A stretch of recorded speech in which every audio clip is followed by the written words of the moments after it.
Selamat pagi teman-teman. Semoga tetap sehat selalu. Kali ini saya akan membagikan eh, prosedur dan tips bagaimana menggunakan Zoom Meeting. Jadi kalau teman-teman sudah install Zoom Meeting di PC-nya dan sudah memiliki account, baik itu free account maupun pro account, silakan langsung sign in dengan akunnya masing-masing dan kita akan mulai mempraktekkan bagaimana memulai sebuah eh, Zoom Meeting. Nah, di sini ini adalah tampilan awal ketika teman-teman membuka aplikasi Zoom yang sudah terinstall tentunya.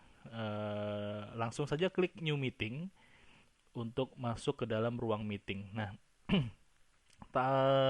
tampilan awal ruang meetingnya adalah ini seharusnya adalah tampilan webcam dari teman-teman yang ada di PC masing-masing, tapi karena punya saya disfungsi jadi webcamnya tidak menampilkan apa-apa, maka saya bisa klik stop video di bawah ini sehingga akan menampilkan foto ataupun mungkin nama saya. Um, nah di bawah sini adalah fitur-fitur atau menu-menu atau pengaturan Zoom meeting. Kita akan bahas sedikit satu persatu. Kalau yang tadi barusan saya lakukan adalah start video dan stop video, itu adalah untuk pengaturan tampilan visual. Kalau sebelahnya ini ada pengaturan audio. Bisa mute, bisa unmute. Jadi tergantung kalau kita mau bicara, kita bisa unmute, dan kalau misalnya kita diam saja mau mendengarkan orang yang bicara, kita unmute saja agar tidak mengganggu. Kemudian ketika kita mulai meeting pasti kita ingin ada teman meeting kita dong, dan ini adalah fitur invite yang bisa kita pakai.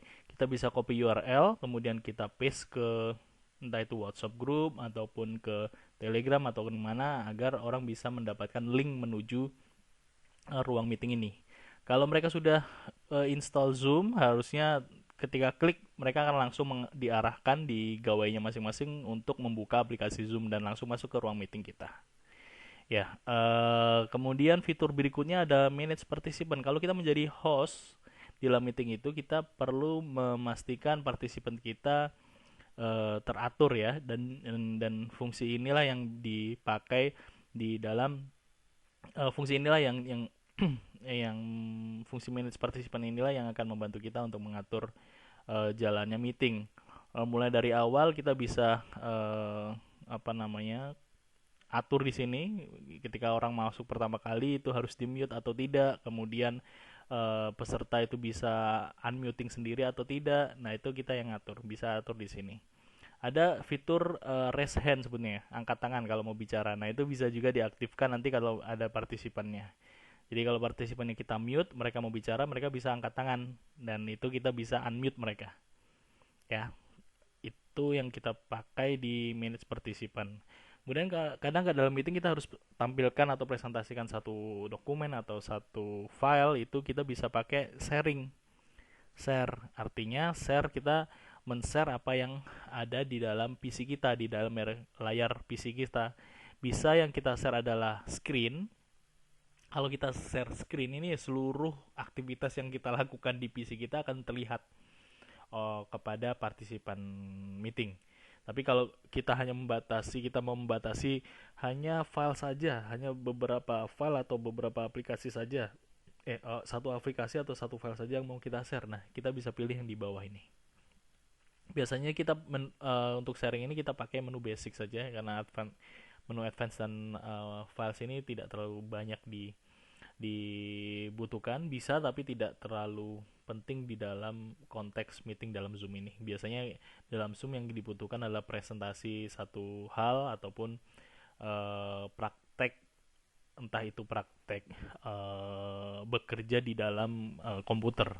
Jadi biasanya kita share antara Windows, share artikel ataupun files ataupun share screen secara keseluruhan. Caranya mudah, tinggal kita kalau misalkan kita mau share folder saya, misalkan saya tinggal klik foldernya dan klik share di sini, maka tampilannya akan masuk ke tampilan folder saya dan semua partisipan meeting pasti bisa melihat ini. Dan menariknya di sini kita bisa melakukan satu proses editing ataupun bikin catatan di sini. Ini ya, misalkan saya mau draw something, itu bisa tinggal draw saja, kemudian juga bisa kita hapus. dan cukup handful, apa namanya, cukup helpful, ini tools-tools yang ada di sini dan cukup menyenangkan untuk kita pakai. Kemudian kalau stop share kita sudah selesai sharingnya, kita tinggal stop sharing dan kita akan kembali ke layar interface awal, jadi tampilan webcam. Kalau ada banyak partisipan, ini ada banyak wajah-wajah partisipan di layar ini. Nah, sebelahnya itu menu chat. Menu chat ini sebetulnya tidak terlalu penting di dalam Zoom meeting, karena sebenarnya ini uh, uh, cuk sebenarnya sebaiknya kita berhati-hati dengan menggunakan menu chatting ini, karena apa yang kita tulis kalau ini tertuju to everyone, maka semua orang bisa baca. Kecuali kalau misalkan kita mau tertuju ke orang tertentu, ya kita harus pilih ke orang tertentu. Ini nggak ada pilihannya karena tidak ada partisipan lain selain saya. Tapi kalau misalkan uh, menggunakan chat di dalam Zoom meeting ini pun kayak sebetulnya lebih baik bicara sih sebetulnya daripada chatting ke everyone. Ini dipakai kalau misalkan biasanya sih kita ada kesulitan audio atau sinyalnya lagi error. Nah, itu kita bisa informasikan. Misalkan audio rusak atau apa, ruangan saya menggema, jadi bisa yang kadang-kadang yang bisa merusak situasi meeting, itu bisa kita sampaikan melalui Zoom ketika fungsi audio maupun fungsi video itu tidak bisa kita pakai. Nah, jadi kalau saya pribadi memang gunakan chatting menu ini hanya untuk kebutuhan-kebutuhan darurat saja. Dan fitur yang terakhir yang mau saya perkenalkan adalah fitur recording. Ini berbeda dengan media conference call yang lain. Ini bahkan free account saja sudah bisa lakukan recording. Tinggal klik tadi record, ini sudah merecord, dan kalau misalkan saya klik stop, otomatis di sini ada informasi otomatis akan file recordingnya akan langsung tersimpan ke local drive saya. Jadi ini contohnya, ini adalah contoh. Jadi langsung masuk ke dalam local drive dalam bentuk video dan audio. Begitu. Nah, itu saja kira-kira terkait penggunaan Zoom meeting atau moderasi Zoom meeting dalam meeting. Dan kalau sudah selesai, silakan langsung klik end meeting.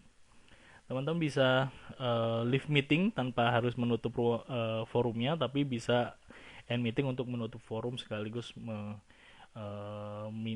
mengeluarkan semua partisipan dari ruang meeting.